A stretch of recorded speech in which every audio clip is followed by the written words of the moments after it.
এতিয়া আমি question number 5 টো আমি ডিসকাস কৰিম। কোৱেশ্চন নম্বৰ 5 টো আমাক কি দিয়া হৈ আছে? কোৱেশ্চন নম্বৰ 5 টো দিছে check whether the relation r in r define r equal to এটো দিয়া হৈ আছে কোৱেশ্চন টো a, b a less than or b cube বুলি দিয়া হৈ আছে is reflexive symmetric and transitive। এই তিনটা বস্তু আমাক কি কৰিব দিছে? চেক কৰিব দিছে। এতিয়া আমাক কোৱেশ্চন টো ৰিলেশন টু কাৰ কাৰ ওপৰত দিছে হেতু বস্তু আমি চাব লাগিব। r টু r দিয়া হৈছে আমাৰ ৰিলেশন টু কি দিব দিছে? r টু r মানে ইফালে r লব লাগিব ইফালে r লব লাগিব। ঠিক আছে, এতিয়া আমাৰ কোৱেশ্চন টু যেটো ৰিলেশন দিয়া হৈছে ৰিলেশন টু আমাক কি দিয়া হৈছে? a, b লব দিছে such that a less than or equal to b cube বুলি লব দিছে। ঠিক আছে, এতিয়া আমি চাও প্ৰথমতে আমাক ৰিফ্লেক্সিভৰ কাৰণে চাও। আমি প্ৰথমতে কি কৰিম? ৰিফ্লেক্সিভ আমাৰ কন্ডিশন টো কি হ'ব লাগিছিল? একে পেয়াৰ হ'ব লাগে, দুইটা নাম্বাৰ একে হ'ব লাগে। মই চাই সাপোজ এটো লৈ লৈছো। এটা মই চেক কৰো হাফ কমা হাফ টো কাৰণ ৰিয়েল নাম্বাৰ হয়। এবিলাক যদিও তোমাৰ এবিলাক কি নাম্বাৰ হয়? এবিলাক ফ্ৰেকশন নাম্বাৰ হয়। ফ্ৰেকশন নাম্বাৰ হলেও আমাৰ কি হয়? ৰেশনাল নাম্বাৰস আৰ অলসো ৰিয়েল নাম্বাৰ। হেতু কাৰণে মই হাফ হাফ লব পাৰিছো। এতিয়া half less than or equal to half cube. ঠিক আছে, half less than or equal to 1/8 that means 0.5 less than or equal to এটো কিমান আহিব? 0.125 আহিব। that means আমাৰ যেটো ভ্যালু আছিল এই ভ্যালুটো আমাৰ কাৰেক্ট নহয়। ঠিক আছে, কাৰণ 0.125 আহি গল। 0.125 অহাৰ লগে লগে আমি কি বুলি ক'ব পাৰো?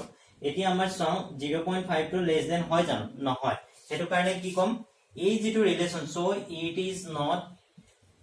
it is not reflexive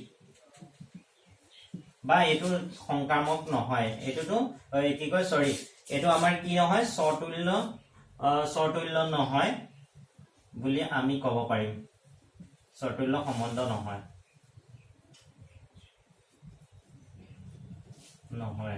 ঠিক আছে, এটা নেক্সট আহিল তোমাৰ ৰিফ্লেক্সিভৰ পিছতে আমি কি কৰিব লাগিব? সিমেট্ৰিক। সিমেট্ৰিকৰ কাৰণে আমি কি কৰিব লাগিব? সিমেট্ৰিকৰ কাৰণে আমি কৰিব লাগিব দুইটা 1,2 belongs to R। ঠিক আছে, 1,2 belongs to R and 2,1 does not belongs to R হ'ব। কেনেকে চাও?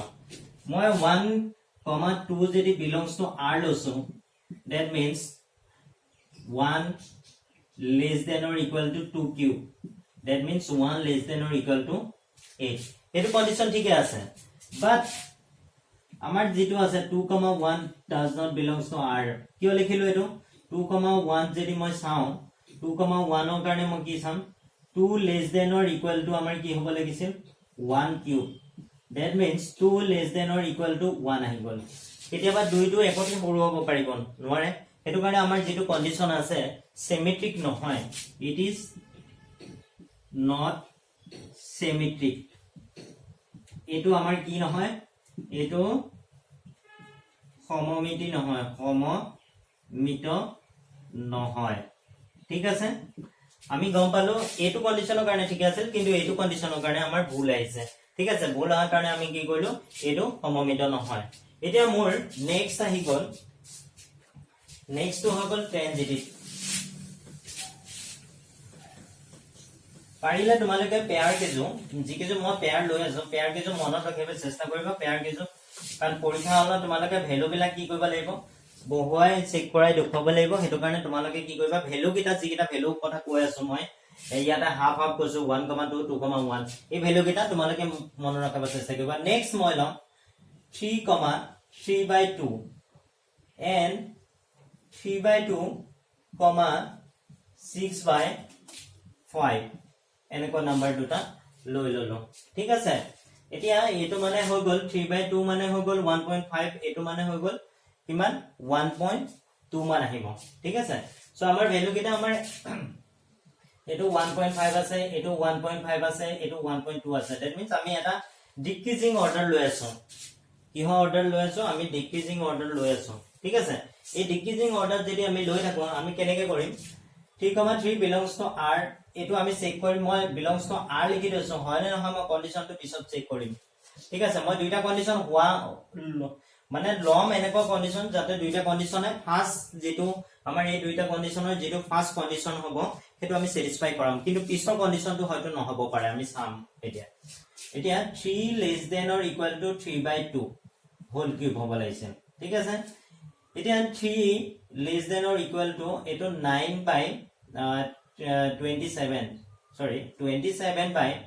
27 by কিমান আহিব 8 আহিব 3 3 9 9 27 by 8 আহিব এতিয়া 27 by 8 মানে মই কি লিখিম 27 ক যদি মই 8 এ কৰো approximately মোৰ কিমান আহিব 24 তাৰপিছত 3 0 3 6 0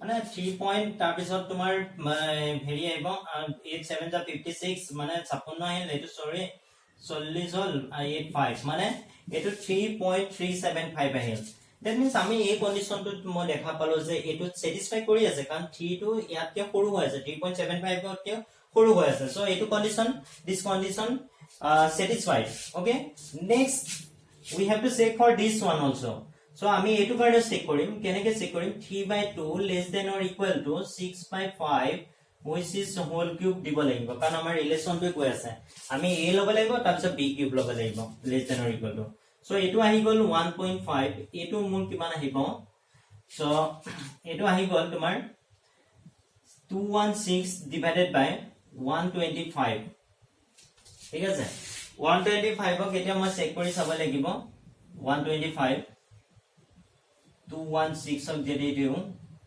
1 আহিল 125 1 9 91 এতিয়া মই ডেসিমেলত যদি চাও এটো আহি গল 910 এতিয়া মই এটো কিমান দিম 5 6 7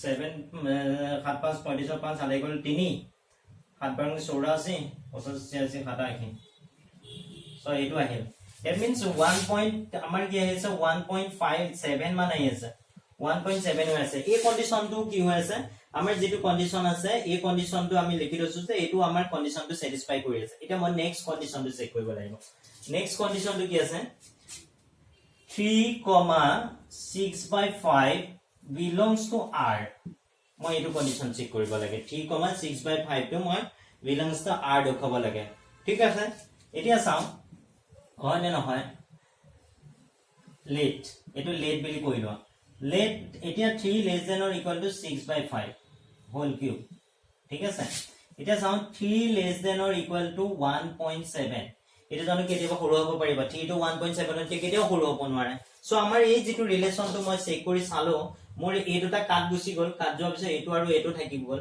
এটো আৰু এটো থকাৰ কাৰণে মই এটো পেয়াৰ যে এনেকে লেট ধৰিলো but into 3,6/5 does not belongs to r হৈ গল কি হৈ গল does not belongs to r হৈ গল কাৰণ মোৰ কন্ডিশনটো যেটো আছিল হেতু স্যাটিসফাই নকৰিলে সো আমি এটো কি কৰিম সো মই ইয়াৰ পৰা ইয়ালৈ যাম সেইভাবে সংক্ৰামক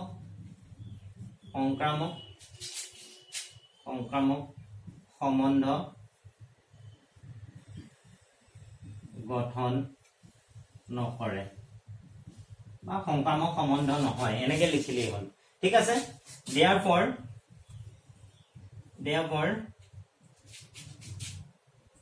this relation